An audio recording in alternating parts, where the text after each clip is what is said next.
now for the fun stuff. We have Frank Breedijk here, who does a lot of interesting things besides being a CISO, and will now talk to us about nerding out over silly machines. And I see he already brought some machines. Frank. Yeah, thank you. Thank you, welcome here. Nerding out is something that I like to do together. So if you're sitting in the back, that gives less opportunity, but the choice is yours. Yeah, I'm Frank. I'm crisis manager at DIVD. I'm a CISO. If you want me to waste your time, talk to me about my old farmhouse, my kids, balloon folding, fire breeding, a 1960s era DDR telex, it's actually there, or beekeeping. But now I'm going to talk about silly machines that I make. And I did not set out to make silly machines. Apparently, it's just something that I happen to do every now and then. And I don't know where it actually came from, but my dad was a carpenter with lots of his friends in construction. My grandfather was a electrician that was always working around the house, putting things together, fixing bikes, fixing wood for his stove.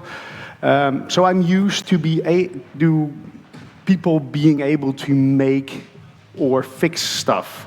And I have the misquoted Pippi Langkous, or the Pippi Longstocking syndrome, that I've never done something, so I think I can. I don't scare easily. I'm officially trained as a store clerk, owner, and administrator, an IT guy, and then I got into security, so no training on engineering or stuff like that. And today I'd like to talk about 4 machines. One is the first, what I think was the first 3D color printer in maybe even in the world, and that was back in 1998-99. My certified aesthetic harker, a Zen garden robot I built, Twitter, Telegram, Slack AI connected telex that I put together, and lastly the ASCII photo booth, which I also have here. Help me keep time a little bit, or select the topic. If there's one that's interesting you a little bit more than another, just shout out, and I'll, if I'm boring you, let me know. So how did I get to do work on a color 3D laser printer? Well, it was actually a paid assignment, that one. I just finished. I just graduated. I've got a Bachelor of Science in IT. And I was working for a company that was then called PTS Software, is now Alten, and they hired me out to TNO Industry to build something in, I think it was Visual Basic. Interestingly, that was 98 or 99-ish, I don't remember anymore, way too long ago. Yes, I'm old. I did not build hardware, I just built what we would now call a slicer, and the software that would actually drive the printer. So you could say a printer driver, although I think that would be cheating. And it was a deposit layer modeling with selective sinter. So what it did, it was a bucket, and then it would fill it with a small layer of dust. And on that layer of dust, it would sinter particles precisely together by putting a sticky fluid on it. And that sticky fluid would then make a layer, and then you would lower the table a little bit, spray a little bit more of the plastic sand on it, if you will, and then again repeat, and then layer by layer you would build that device. And then later we would impregnate that model, because it wasn't that sturdy, with a secret formula called cyanoacrylate, or commonly known as superglue. Just drip superglue on it, make it saturated, and then you got a nice hardened plastic model. It couldn't build big things. It was limited to about this size, and then it would take forever. So we usually printed out toy cars as the examples. And TNO Industries was a dangerous place to work, because they had the first deposit modelers, which printed out wax models, and then they had fusion deposit like the ones we have now, and they had paper layer printers, and My spot was way in the back, and I had to be careful not to take an hour to get from the entrance to the lab to my workplace, because these machines are mesmerizing to look at. Ooh, it moves. Yep, another half hour wasted.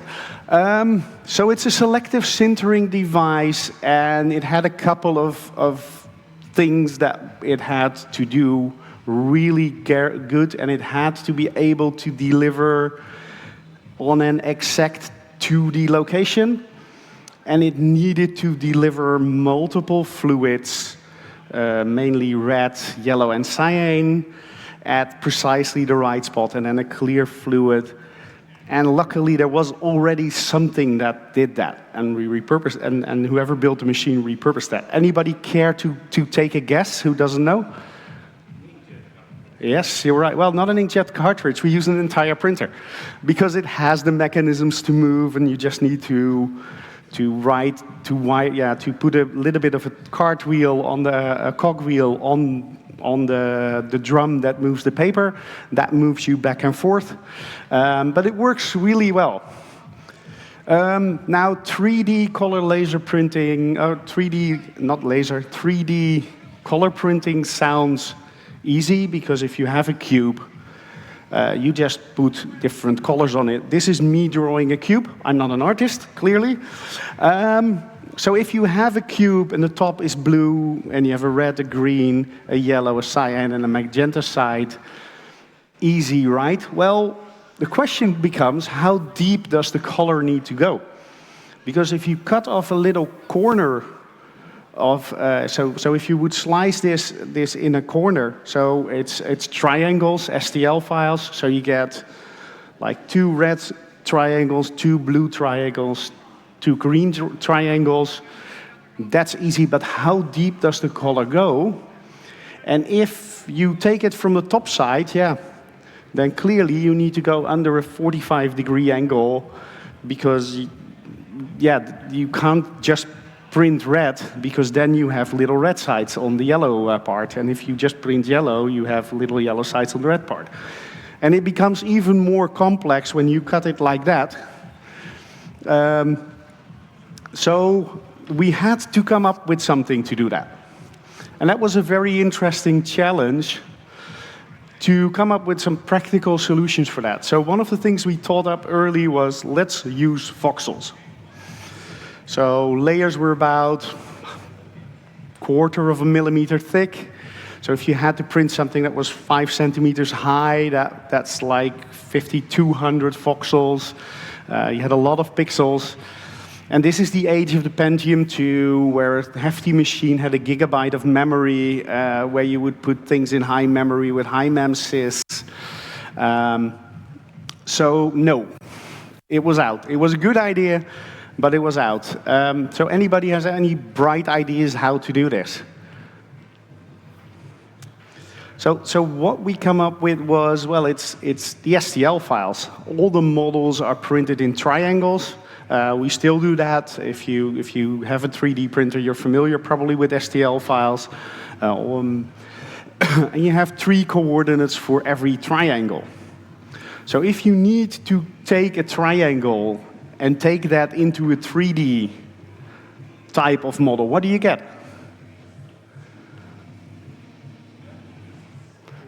Not pyramids.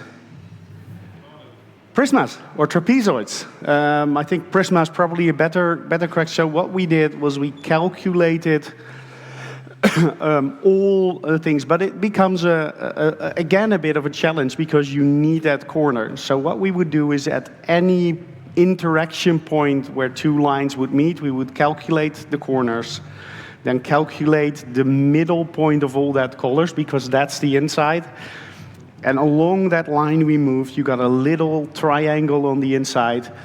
I can tell you, I dreamt of this stuff.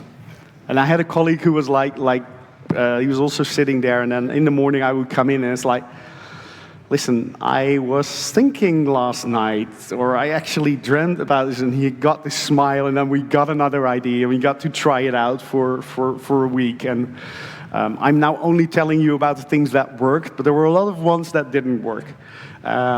So invention is also inventing about ways things don't work.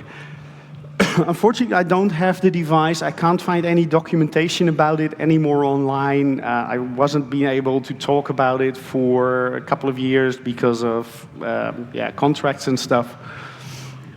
So I'm going to move on to the next device, which unfortunately fell apart somewhere at some stage. But my employer wanted to create a new space in the house, and it was Lab 271. And the idea was to cut a hole in the roof and make an indoor patio with a Zen garden in it. And the idea was that we would rake the Zen garden. Now, I know us. We're functionally lazy. I think we would have raked it once or twice. So I thought, okay, let's see if somebody's already made a robot. And I actually found somebody who does it. Who did it, got into, well, he published about it, but not how he did it. So it's like, yeah, listen, I can do that. And then they didn't trust me with the entire 5x5 space, so they know me as well. So I built a prototype to scale. Well, you can clearly see where the carpentry comes from. That's a bit of old flooring, actually. Put some machine in, put some poles up. Somebody pointed me to the fact that you've got like Arduinos and they have heads for stepper motors. I admit, when I started doing this, I was clueless about steppers. So I was really happy when I finally got these to actually do a little motion at different speeds, and that was by design. I didn't know about micro-stepping back then. I learned. I made some spools out of paper, and then you know from sport games where you have the camera, and the camera is suspended on 4 lines at the cross of the stadium, and they can move nicely. That was the effect that I wanted to do, but then by making sand. And there was a lot of, so there is math involved. Unfortunately, if you hate math, don't build this. But it's pretty easy. It's all Pythagoras calculations. So it's all right angles, because you got a right angle like that, and you got a right angle like that. And then, yes, you're doing it in 3D, and then it turns out it works in 3D as well. Because it's not just that a squared plus b squared equals c squared, but if you go into 3D, it's actually a squared plus b squared plus c squared actually equals d squared as well. In order for the public participation. Yeah. There's actually a... Is there somebody with a mic? Because I don't think you can be heard in the back. Could you get, okay. Yeah, maybe you've seen it before, but there's actually a CNC machine that works with the same principles that you put against the wall, and essentially it uses ropes to direct the placing of the actual cutter. Yeah, it probably wasn't unique what I thought, but I hadn't seen that one. It's brilliant. Yeah, you have to take a look. It's really nice. I had seen the Delta printers, but they use rods, and rods are rigid, so you can push with it as well as pull. Ropes are a little bit less accurate. After some tinkering and learning how to program an Arduino, and then a training as a programmer comes in handy, I did actually got this to work, sort of. Isn't there a video here? No, there's no video in there. So at some point, it actually started to get some improvements, and this is a time-lapse video. And you can still see my machine open, running the debugging. So I got it to draw straight lines.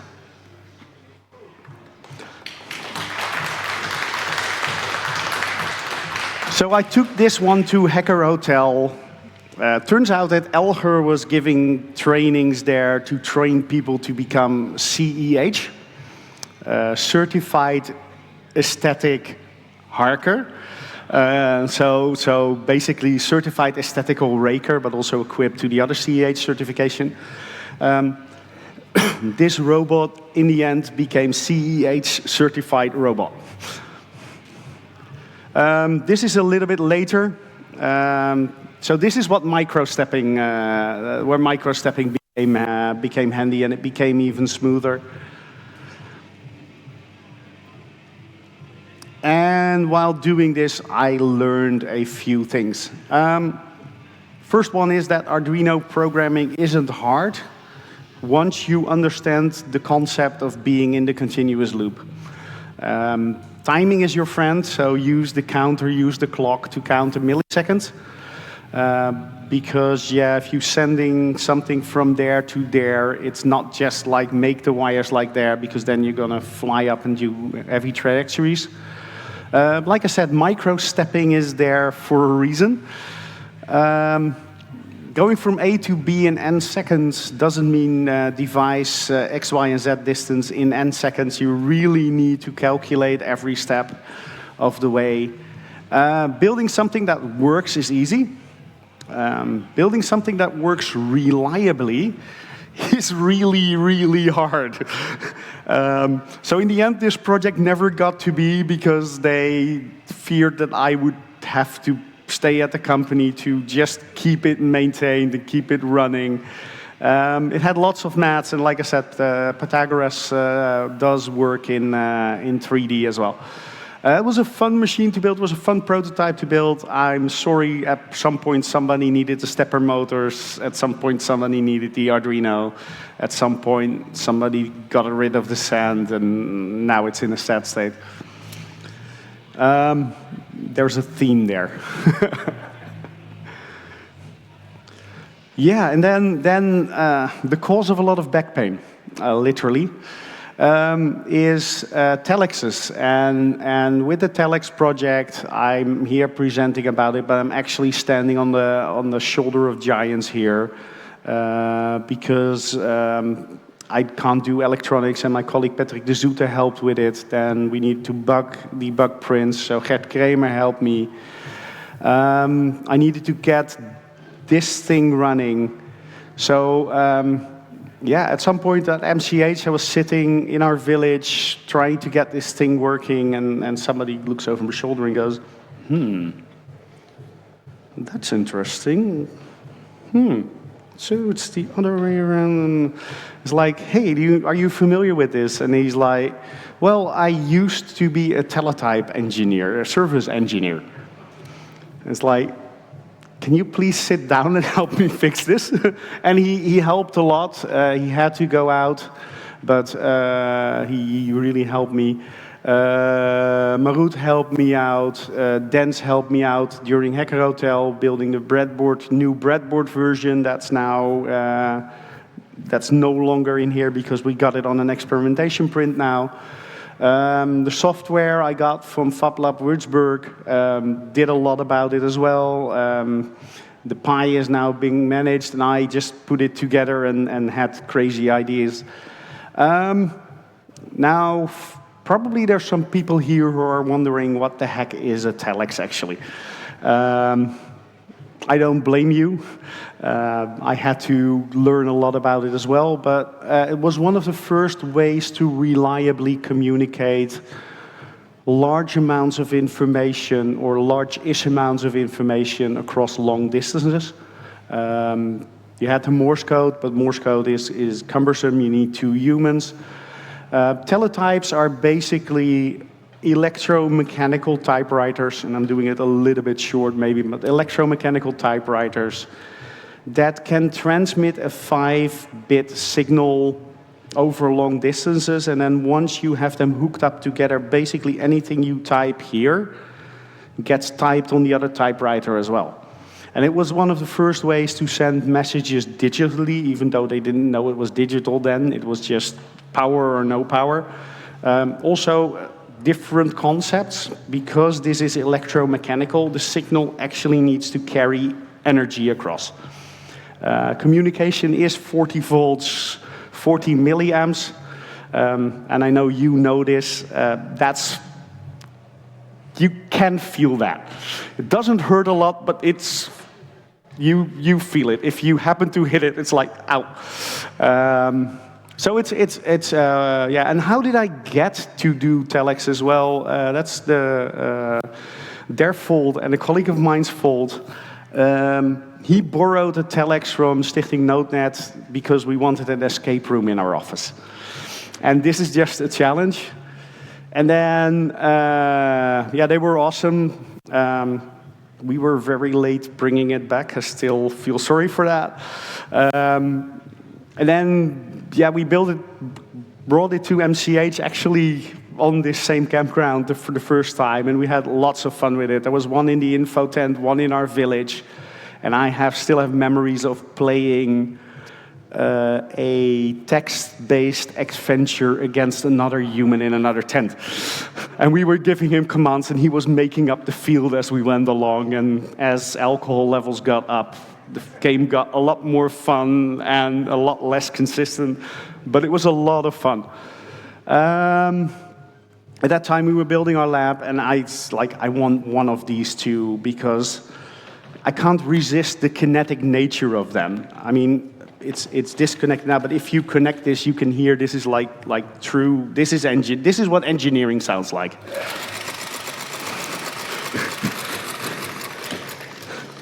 This one's louder than yours.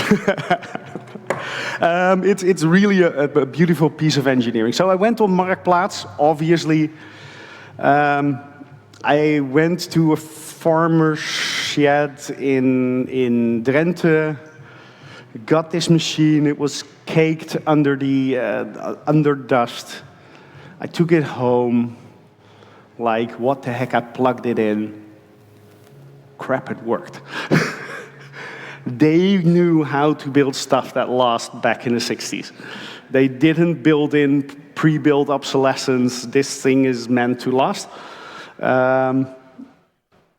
Yeah, so what does it do transmitting? How does it transmit energy? Well, it's got this 5-bit system. Sorry, me nerding out, but you were warned. It's 5-bit system, actually a predefined for the ASCII table. But if you have 5 bits, you can do a total of 2, 4, 8, 16, 32 combinations, which is a bit of a bummer if you're trying to transmit at least 26 letters, 10 digits, and then some punctuation marks. Crap, that's 36 and counting. So what they came up with a real good system is that they have mode shifts. And the mode shift means that it can either type letters or it can type numbers. And if you got it in the wrong mode, then your keys don't work. So at MCH, at some point, I found it back with a little note on it. Sorry, I pressed too hard. Good thing is you can fix these things. So we fixed it, brought it back. Like I said, 40 volt, 40 milliamp. This information is actually wrong. It is normally closed. So it's normally a running circuit. In idle state, it's constantly transmitting a 1. So there's a constant current loop going through all the devices. It has 1.5 start bit, so that's a 0, when it knows, okay, if the line goes down for 1.5 bit, I need to start. And then it reads the 5 bits. So it means you actually need 7.5 bits per character. It can send a whopping 50 bits per second. For those of you that work with modems, if you thought 2400 baud was slow, this is slower. For the modern generation, it would take about a year for a TikTok movie to transmit at that rate. You can send about 32 characters, so that's why it's there. Yeah. And it turns out, again, standing on the shoulders of giants, somebody had already built something to put a Pi, to connect the Pi to a telex. Actually, the first computer terminals were teletypes. So if you're on Unix systems and you've probably seen the def TTY coming by. So the TTY stands for teletype, which is the American word for telex. But I made some software modifications. I hooked it up to software. So at MCH, We had the device on stage at some point. We had people sending messages and actually had a Twitter API, and you could tweet to the telex and get your message back. I was able to save all the paper that came out, scanned it with my phone, cut it in pieces, have the original Twitter message, links to the original Twitter message behind it. It's on MCH 2022 telex.github.io. Yeah, you can see what kind of fun we had. Yeah, I'm not paying any, so Twitter API at some point wasn't free anymore. So it's like, okay, I need something else because, yeah, I'm not paying this person any money. So I wanted to plug in. Turns out that the PyTelex software works as a loop as well. So if you had Twitter and Slack at the same time enabled, because I built a Slack integration as well, then the Slack integration would tweet everything and the Twitter integration would Slack everything and it would become a quick mess.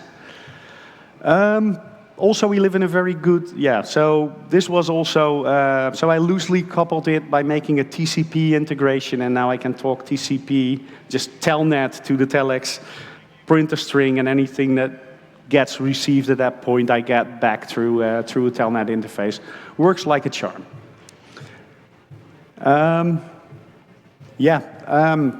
If you have a modern phone and you have a slow-mo mode on your camera, it's actually awesome tool for debugging that stuff, because even though it's only 50 times per second, it's still too short to see it. But if you actually fire up your slow-mo cam, then at some point it slows down and you can actually see the 5 bits coming by here at some point.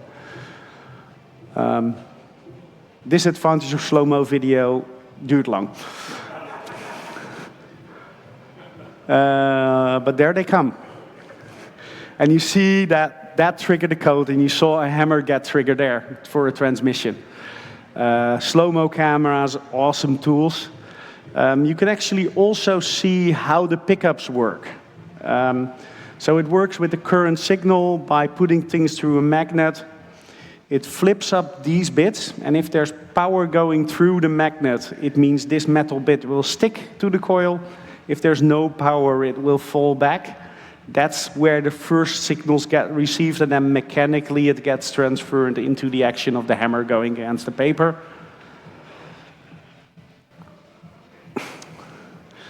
And you saw it going by, and that was in slow-mo. You wouldn't see that if you didn't have it on slow-mo video. Yeah, another bit where I was trying to debug the way the carriage moves.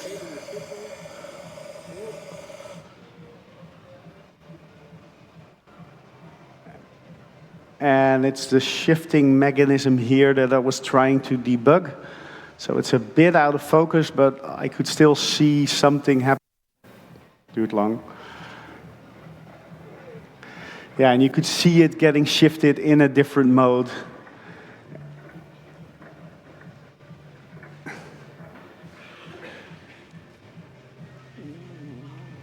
So, in the end, what I did I set up, it worked for a while, and what I set it up with, I set it up to talk to ChatGPT. In ChatGPT, I created a virtual character called Fern. F-E-R-N, because in German, a telex is called a Fernschreiber. Fern lives in, this is a DDR model, so Fern obviously is from East Germany, actually East Berlin. He's sitting behind this telex, is very much aware that all his communication is being read, so that he shouldn't be too negative about socialism and the current regime. And Fern can actually explain what the demo is about, but doesn't know other modern concepts, the space war, etc. He's blissfully unaware. But you can ask him questions, and it's makes the demo magical, because if you got the blinking red button and people press it, the machine comes alive, and then it's like, yeah, but what do I do now? Well, just say hi, they say hi, they press carriage return and line feed. And then Fern comes back and says, Guten Tag, how can I help you? And it's a really funny, I've tested this with adults, I've tested this with kids, and then at some point they get it and they get a conversation going. So that's what I hope to get back to. Right now it's got mechanical difficulties. Was hoping to get to it, but yeah, camp happened in a different way than I predicted, which was not unexpected. So yeah, that's on the telex. The last one I want to go through is my ASCII photo booth.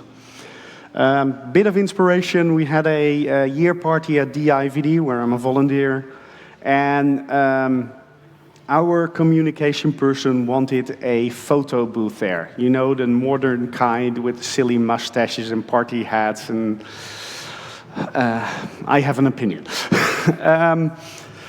And then Chris, our director, said, yeah, but I have this website where you can make an ASCII, turn a JPEG picture into ASCII art.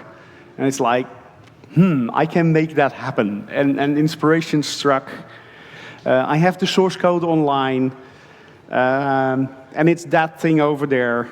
So it's got a Flask application, cups for printing, a little access point, a PyCam, actually the old Galaxy Tab tablet that's from my late mother that I had lying around and doing nothing. And a matrix printer that, again, Mark Plaats is your friend. And yeah, what you can do is, this one is live and working, sort of. Except that the battery sucks.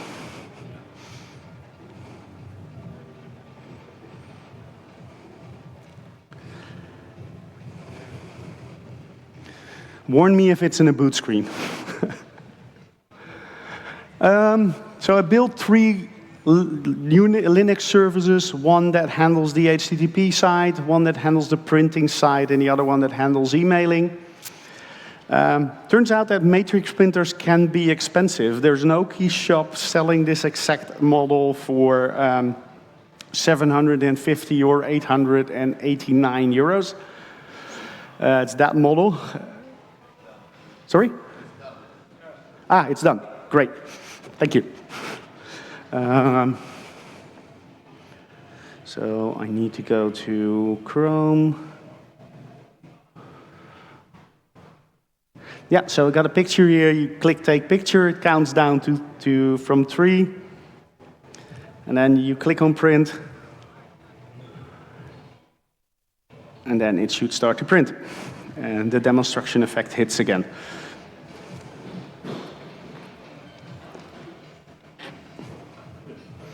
Okay, come by area 42, I have a working model there. Damn it. The demonstration effect, I didn't offer anything to the demo god. That must be it. I guess it's in the queue, I'll figure it out. Confession, I'm in security. I had a data leak on this thing twice. First time I found out this is a web app, you have to tell the web browser not to cache email addresses that are put in. So people were seeing each other's email addresses. Second time, it turns out that if you do turn it off, then you need to turn it off in the tablet as well, because it tries to be handy and it's a personal device, so you're okay to. So I had turned it off there. Thanks, Tabita. You found it, I fixed it. Yeah, and that were the last of my slides. Hope I have not bored you to death. Hope you have lots of questions. I'm not sure how we are on time, like 5-10 minutes, something like that. You still have 10 minutes of the talk and then 5 minutes of Q&A, so 15 minutes. Oh, okay. So any questions you have?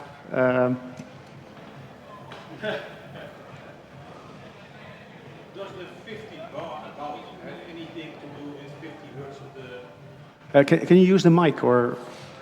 That would be nice, because then also the people on the stream can hear. I can repeat the question as well. Is there a relationship between 50 hertz and the 50 baud? Well, given that the American teletype system runs on 60 baud, yes, there's likely a relationship, because you can do the timing on the net. probably to do with the rotary speed of the engine, the electromotor. So yes, there is a relationship. Thank you for the talk. What's next? What's next? I want to fix that thing because I had so much fun with it, and I specifically asked people to bring the others so that I can couple them together. But yeah, I meant a new project. about the new, I never planned them. They happen to me. So yeah, it'll be the next one. I don't know what the next one will be, to be honest. The next one was I actually built a more modern version of the ASCII photo booth. So I have instead of using the tablet, I use a touch screen for the Pi. And I've got the browser running locally, so I don't have this stuff anymore. Loses a bit of its charm from it, but makes it a lot more reliable. And to compensate that, I've hooked it up to an older printer. It's an Epson LX800, which has like a really shitty resolution. So yeah, I have to find the balance there a little bit. Yeah. It's over there. Yeah, there's a mic in the corridor. Careful. Sometimes with silly projects, we have a genius idea that we're like, oh, wow, that's incredible, that's going to solve all my problem. And it's only when we try to implement it that we realize, oh, actually, that's stupid and I'm forgetting some, I don't know, fundamental physics thing. What's the biggest time where you had a slip up like that, where you had aha, this will fix everything, but then you were kicking yourself for being so foolish afterwards? Yeah, so what's the biggest problem that I thought I could solve and then couldn't overcome?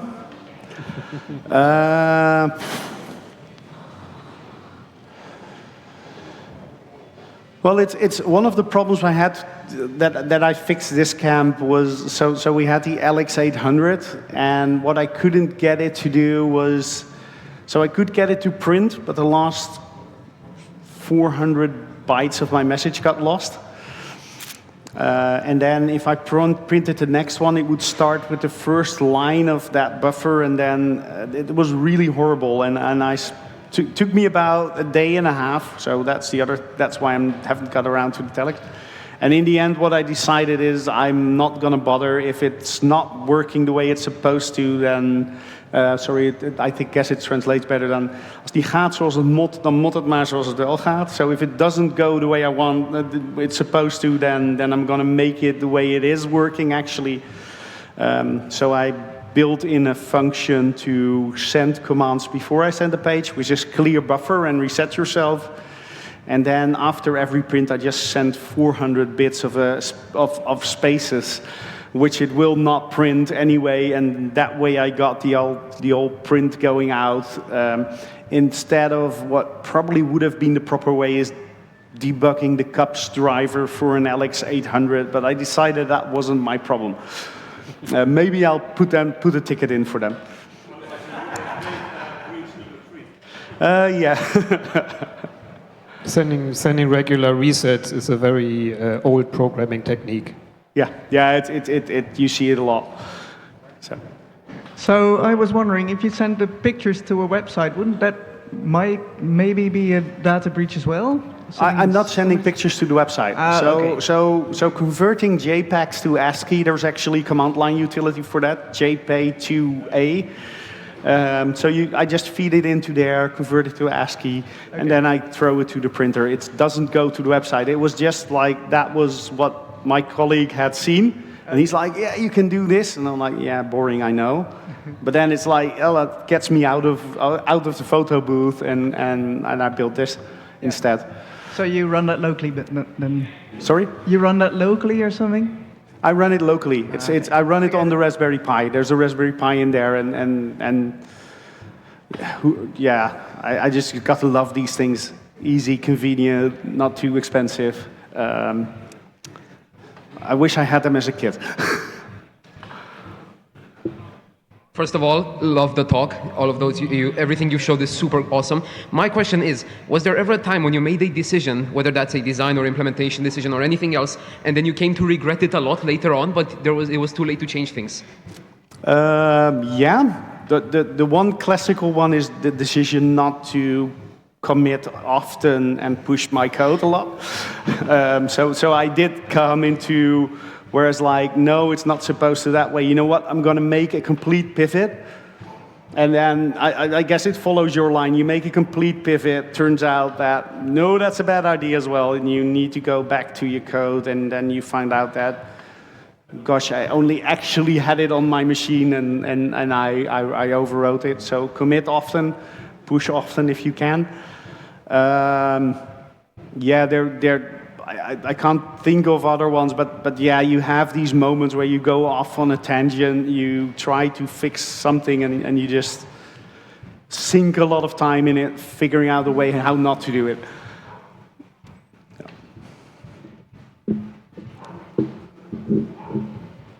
Okay.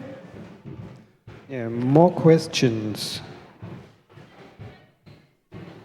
Yeah, why isn't it working? But it annoys me. Spend a few more minutes trying to debug it. Yeah.